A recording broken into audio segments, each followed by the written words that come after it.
and I am so happy today.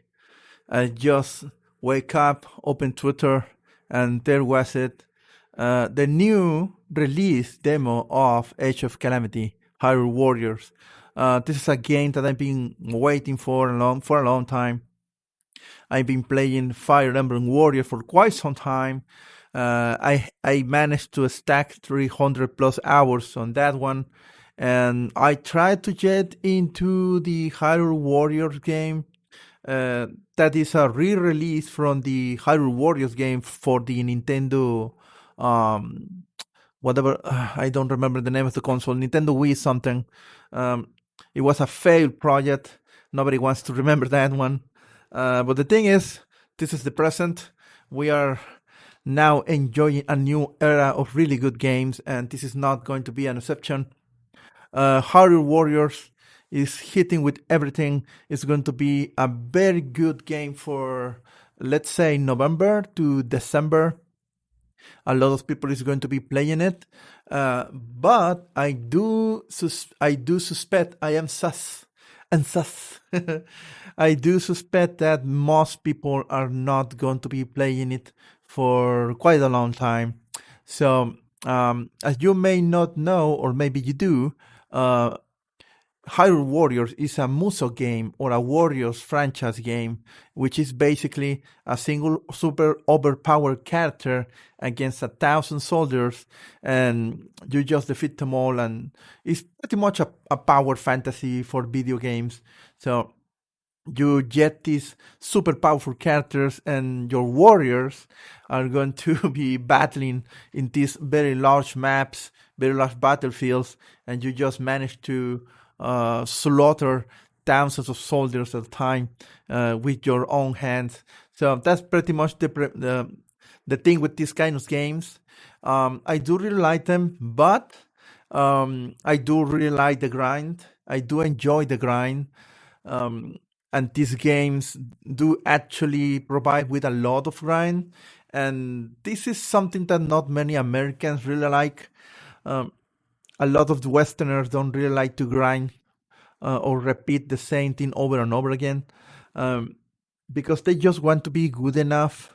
Most of the time, I think that people in the Western countries, and I'm one of them, um, we do feel maybe just doing the job good enough is more than enough. And once we um, accomplish a mission or we achieve a job or we do something, we don't really need to repeat the same task over and over again. But in the Asian market, these kind of games are really popular because of the same reason that it's not really popular over here. Repeating the same mission over and over again, repeating the same combos, or maybe trying to variate your combos or doing something else. The grind is very enjoyable for people in the Eastern countries, in Japan especially. The grind is something that they strive for. It's not a chore. It is repetitive, but the thing is that that's basically the game. The repeating, making your weak attack, and then the strong attack or whatever combo you already have. So, talking about Hyrule Warriors is going to be very simple because the formula for a Muso game is just right there. You do have your prologue, which are basically from 3 to 5 missions that you can replay, just to understand how the game works. And we do have all the basics covered in a Warriors game.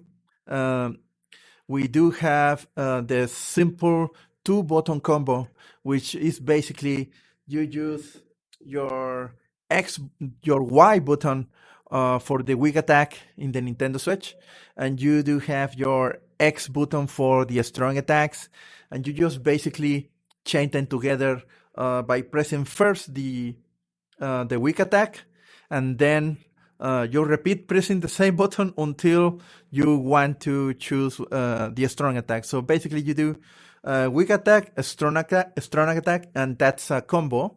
I repeat, weak attack and then the strong attack, and that's a combo. Or you may just directly press the strong attack, and many characters do have um, their own personal special move for the strong attack if you do just that. Um, I see that we do have access in the demo for 3 characters. Link is the first one, obviously. He's pretty much your bread and butter. Nothing surprising here. Just you have your shield and your sword, and you sweep across the battlefield, swinging your sword. Um, I do have to admit that Link's moves are pretty boring.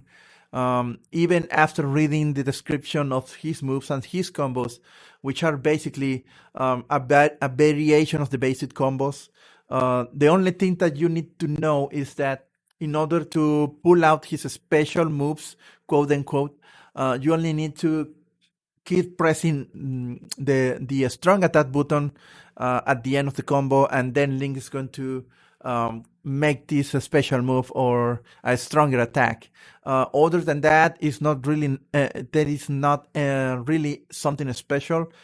Link does have access to a bow and an arrow, but I never actually find it enjoyable to use or pretty useful. Link in these kind of games, all characters are pretty much very mobile.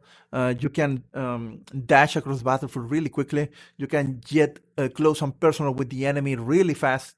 So bow and arrow in this game is not it's not really an impactful way of engaging into combat compared to games like Genshin Impact and even Breath of the Wild itself. So you do have access to bow and arrow, but I don't really recommend it. So Link is pretty boring, but he's very efficient and he endures damage quite a lot. So he's pretty tanky compared to the other 2 characters. And the second character that you get to use on the first mission is Impa.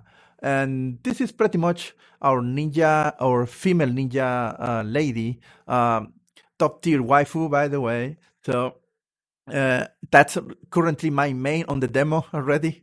I've been playing the game for 2 hours, so not too much time in Muso standards, but never mind. So the thing is, Impa is really quick. She does do a lot of AoE damage with the aid of her special mechanic that is the shinobi clone technique, let's say. So she's basically a Naruto character inserted into Hyrule Warriors game. So she basically she's really quick. She does her attacks really fast, but she is really fragile, and most big mini bosses almost one-shot me on the highest difficulty on the first mission. So she's really fragile, and if you don't dodge in the right moment, you are going to get hit, and more likely than not, you are just 2 hits away from being from losing the game. So when I started playing the game, I set up the difficulty to the maximum because that's how I roll in these kinds of games. Maximum difficulty in a Musou game tends to be irrelevant in the later levels once, and especially when you get really good weapons. So in my experience, that is. And I compared this demo at least, to the Fire Emblem's game. I can see that the formula of the Fire Emblem Warriors game is here. We do get or different characters, that's okay. But something that really stand out is the weapon system. Weapons don't break here mid-combat, thankfully. You don't need to replace your main weapon every 5 hits that you do with your sword. So don't worry about that. It's not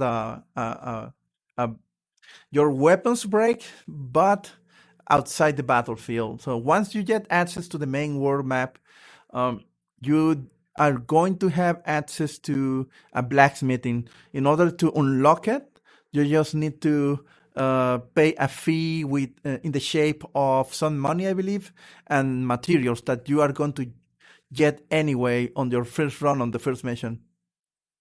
So once you get access to the blacksmith, you're going to be allowed to fusion or merge your weapons, which is basically selecting your weapon that you are planning to upgrade, and then choose a secondary weapon and a tier weapon, or whatever any number of weapons up until 5, and those weapons, up to 5 weapons, are going to be sacrificed or destroyed in order to improve your first weapon, your original weapon. So you are going to get a lot of weapons anyway. So this is the best way to use them, I guess, to just use them as materials to improve your main weapon. And as this is a Warriors game, some of these weapons do have randomized special characteristics. Obviously, the damage is very important. But more important than direct damage is the fact that you are getting these special stats on the weapon. For example, you get a percentage increase directly into auto attacks. So that means that you hit harder with auto attacks.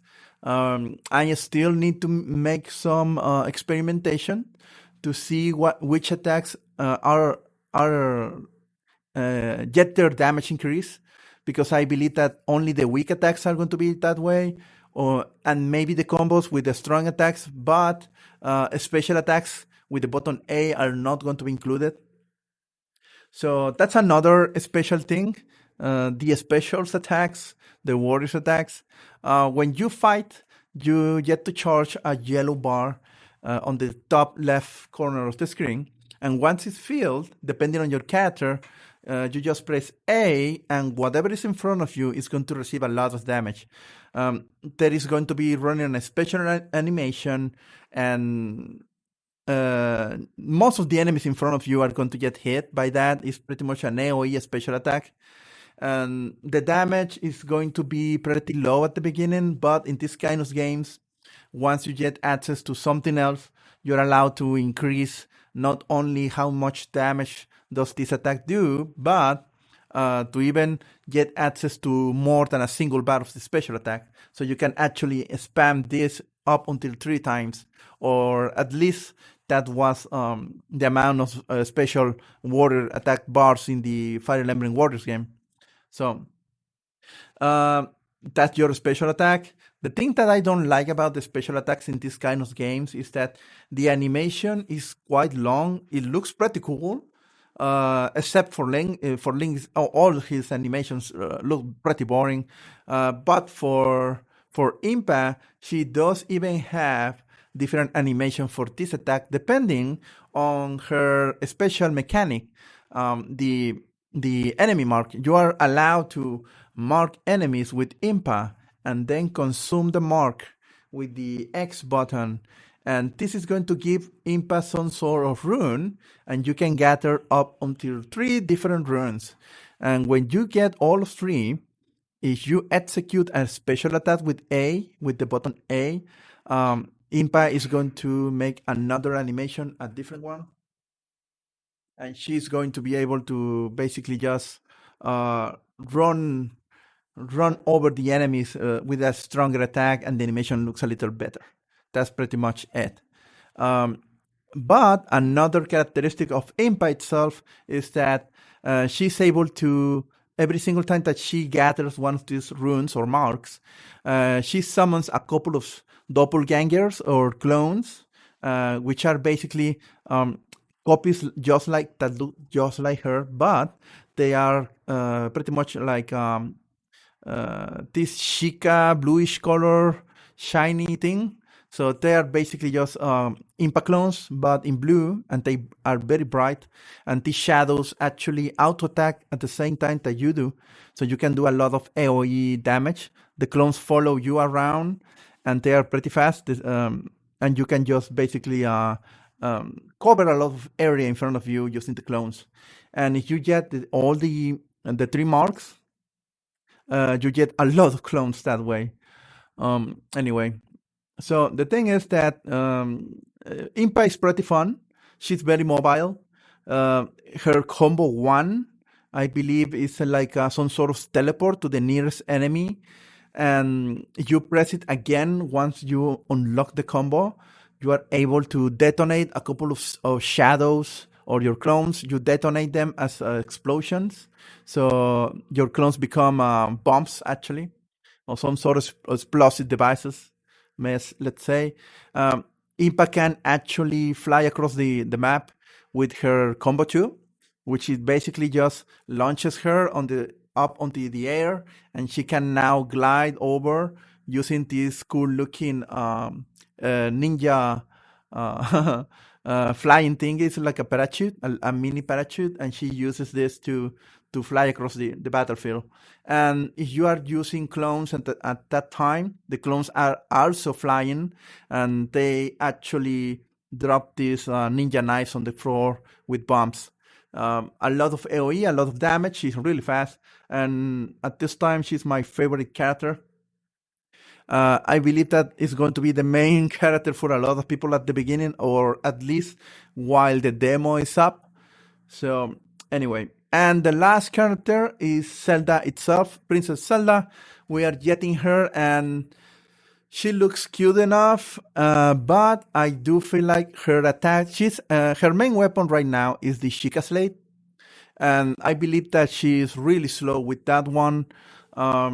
All her auto attacks are very slow, but I guess that she's supposed to be the mage of the group, while Link is going to be the warrior and Impa is going to be the rogue. So she's going to be the mage. So basically, she hits really hard, I guess, but really slow, and or she hits moderately with a moderate amount of damage with a very large AOE effect. So her area of effect is really large, even for auto attacks, but she's really slow doing them, and being slow in this kind of games is not really something really good.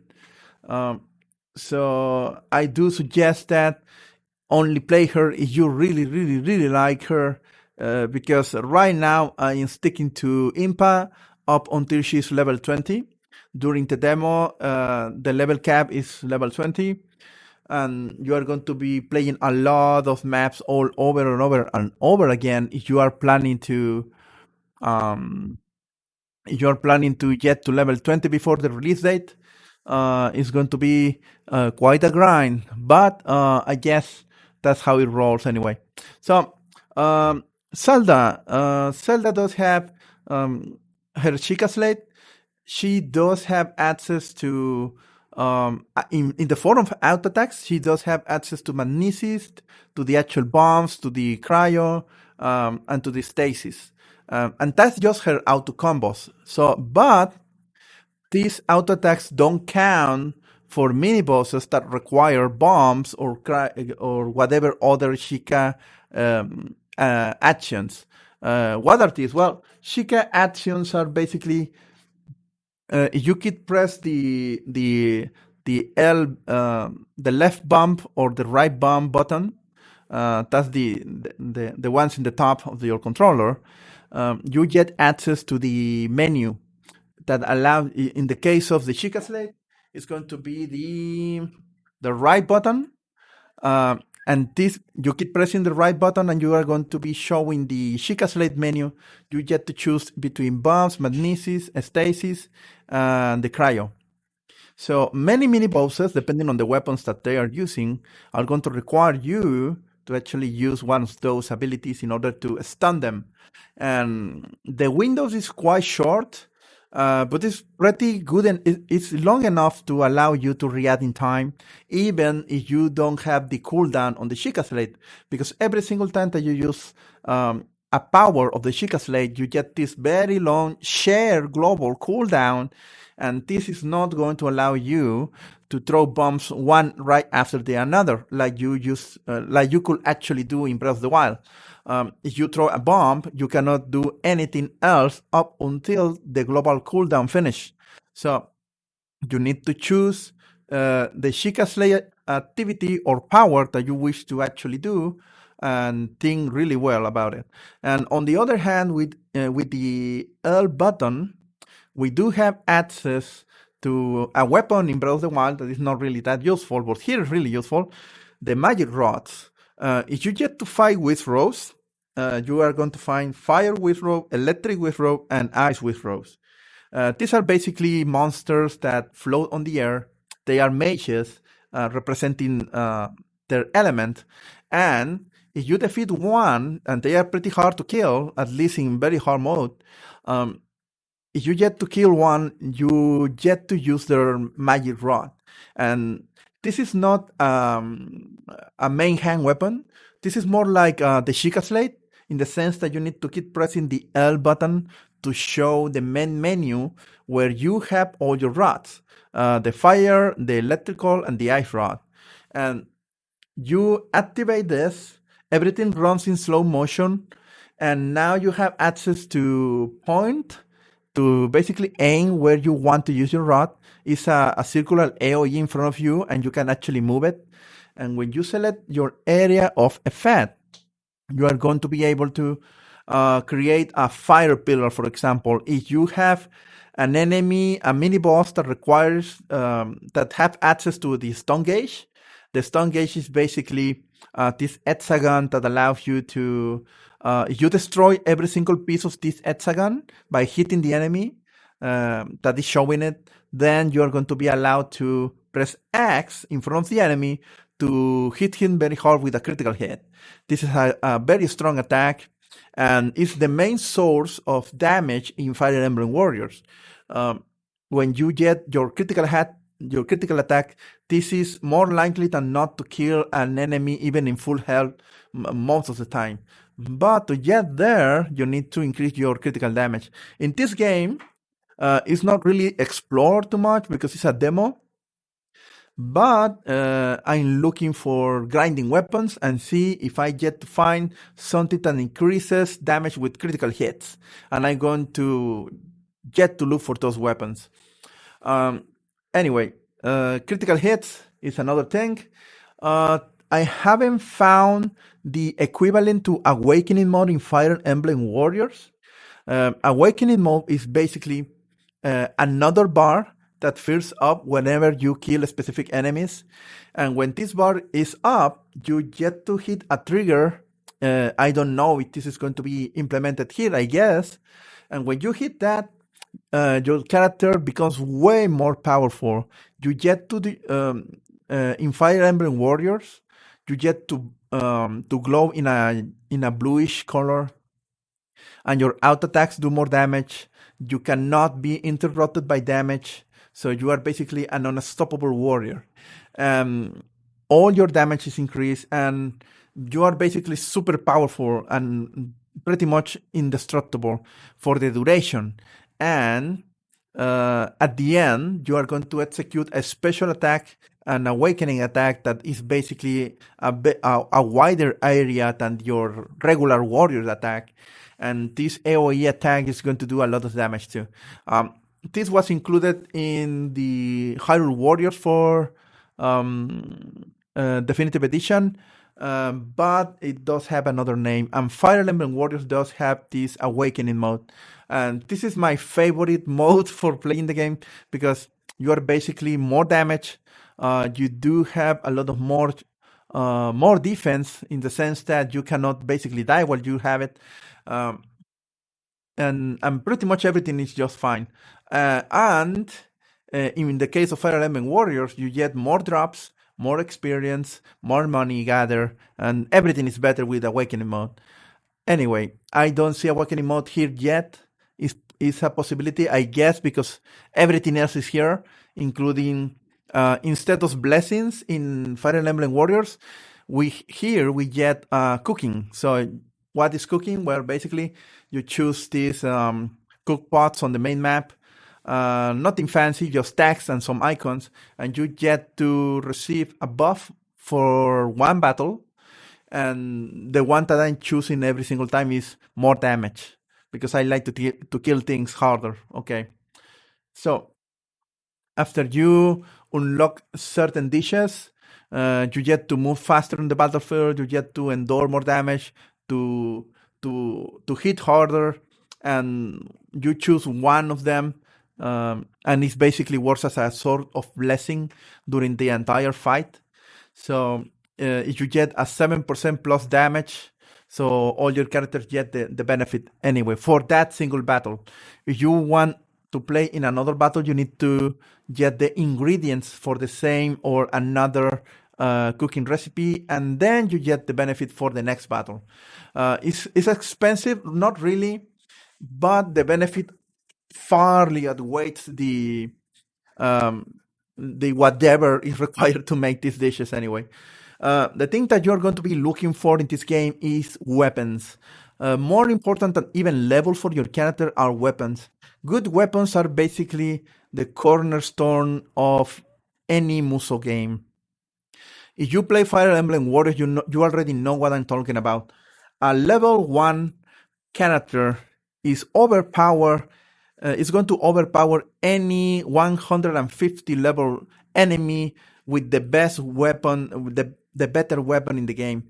In the case of Fire Emblem Warriors, these are the opus weapons for every single character. So every character in the game receives his or her own personal weapon that is the maximum level weapon for that character in particular. So I guess that I'm going to get something like this here for every single character.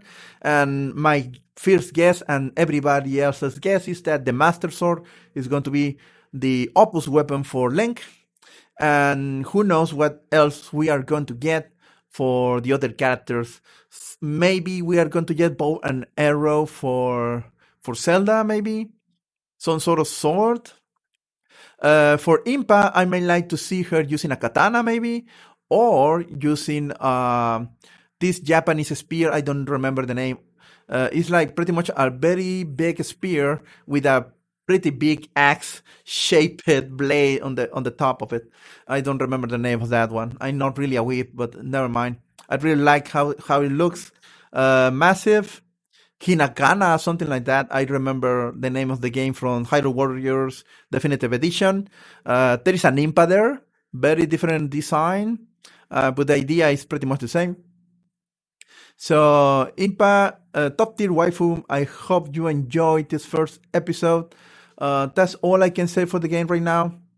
I am making more episodes talking about Fire Emblem. I mean, about Hyrule Warriors, Age of Calamity, because I really love Muso games. I love the grind. I love the spreadsheets and analyzing data about these games and looking for ways to improve my damage on those games. And that's pretty much the game. The grind, many people are going to hate it. I'm going to love it. I do love a good grind. And every single mission successfully that allows me to grow in power, even for a little bit, or increasing my chances to get a better weapon or a better stat for my weapons. I'm going to be looking for that. Basically, become even more overpowered in these games. That's pretty much the appeal of the warrior games. To basically just become this unstoppable warrior, and you just destroy everything, and you need to use your imagination to challenge yourself, because sometimes the game it becomes way too easy in the later stages of the game, and even resetting the level of the character doesn't really help, because once you get that opus weapon, even a level 1 character is going to defeat the hardest boss in the hardest difficulty in the highest level. I had done it several times in Fire Emblem Warriors, and I suspect that it's going to be the same here. Before I leave, I may like to talk about the main story. A great criticism of Breath of the Wild is the lack of storytelling. We do have some storytelling here and there in the shape of cinematics at the beginning when you meet the traveler at the beginning in Breath of the Wild, and then you meet Impa in the future in Breath of the Wild. There is some interaction with the champions, and that's pretty much it. And then the rest is delivered by the ending of the game and the memories of Link when he chooses to look for them using the camera. So not too many storytelling opportunities in Breath of the Wild, but here this game is running on this age where there are people in Hyrule. There is a lot of people here, a lot of activity. They are looking to repel this invasion of monsters and the Calamity Ganon. So my guess is that you are going to. There are in the demo there are a lot of cinematics that I would consider them as valuable as half the cinematics in Breath of the Wild, and this is just a demo. So I guess we are going to be seeing the development of characters in the world, and I'm glad for that. I hope that Nintendo keeps this trending of exposing information and developing characters more seriously, because Breath of the Wild is great and all, but the silent character type for countless hours running around, it gets boring for me for quite a while, and I need to become very creative, finding challenges in this world. And I had to say that after playing Breath of the Wild in Master Mode and completing the Trials of the Sword in Master Mode, that was pretty much when the game was when I was done with the game, with Breath of the Wild anyway. Any other challenge out there didn't compare to that. So I'm still looking for Korok seeds, but that's a boring grind. It's pretty much lost running around. And if I want to actually do it right, I need to do a lot of research or open a web browser next to my Nintendo Switch and begin patrolling for these Korok seeds. And I already overpowered every single enemy on the game, but never mind. The thing is, Breath of the Wild is, Age of Calamity, Hyrule Warriors Age of Calamity is going to be released worldwide November 20th, 2020. And I already pre-purchased a physical copy of the game. I'm going to be getting the game November 25 or 26. So I'm going to be missing a single week. But I'm going to be playing a lot with my video editing skills and my podcast recording skills, I guess.